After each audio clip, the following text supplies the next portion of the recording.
வணக்க மக்களே! இந்தியாவில் மொத்தம் 12 ஜோதிர்லிங்கம் இருக்குது. அதில் 12வது ஜோதிர்லிங்கமான காசி விஸ்வநாதரை எப்படி போய் பார்க்குறது, அங்கங்கே என்னென்ன பார்க்கலாம் அப்படிங்கிறத இந்த வீடியோ ஃபுல்லாக பார்த்தீங்கன்னா தெரிஞ்சுக்கலாம். இந்த மாதிரி நிறைய வீடியோஸ்க்கு நம்ம சேனல் மறக்காம சப்ஸ்கிரைப் பண்ணி வச்சுக்கோங்க. பக்கத்தில் இருக்க பெல் ஐக்கானை கிளிக் பண்ணிக்கோங்க. அடுத்து என்ன ஜோதிர்லிங்கம் பற்றி தெரிஞ்சுக்கலாம் அப்படின்னு தெரிஞ்சுக்கணும்னா மறக்காமல் கமெண்ட்டில் சொல்லுங்கள். தமிழ்நாட்டிலேருந்து காசி போக நினைக்கிறவங்க சென்னையிலேருந்து Ganga Kaveri super fast express டெய்லியும் போகுது. அதில் வாரணாசி ஸ்டாப்பிங்கில் இறங்கிட்டு அங்கேருந்து ஷேர் ஆட்டோ பிடிச்சி நீங்கள் ஹரிச்சந்திரகட்டுக்கு போயிடுங்க. ஏன்னா நிறைய பேருக்கு டிஸ்டன்ஸ் அதிகமாக இருக்கிறதுனால ஹரிச்சந்திரகட்டுக்கு போக முடியல. ஹரிச்சந்திரகட்டை பார்த்து முடிச்சக்கப்புறம் அங்கேருந்து 2 கிலோமீட்டர்ஸ் டிஸ்டன்ஸில் காசி விஸ்வநாதர் கோயில் இருக்குது.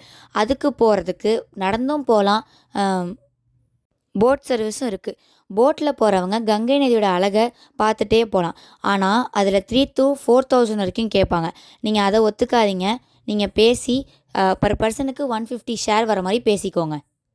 இதில் ஒரு முக்கியமான விஷயம், கோயிலுக்குள்ளே phone, smart watch, leather belt, bag, pen எதுவுமே அலோடு கிடையாது. கோயிலுக்கு வெளியே ஒரு லாக்கர் இருக்கும், அதிலே நீங்கள் வச்சுட்டு போயிடலாம். கோயிலோட டைமிங் மார்னிங் 4லேருந்து நைட் 10 o'clock வரைக்கும். கோயிலில் தரிசனம் முடிச்சுட்டு வெளில வந்தீங்கன்னா மணிக்கர்ணிகை கட்டு இருக்குது. அதை பார்த்துட்டு அங்கேருந்து பாபா பைரவ கோயிலை போய் பார்த்துட்டு உங்களோட பயணத்தை இனிதே முடிச்சுட்டு வாங்க. ஃபுல் வீடியோ பாருங்கள். மறக்காம நம்ம சேனலை சப்ஸ்கிரைப் பண்ணி வச்சுக்கோங்க.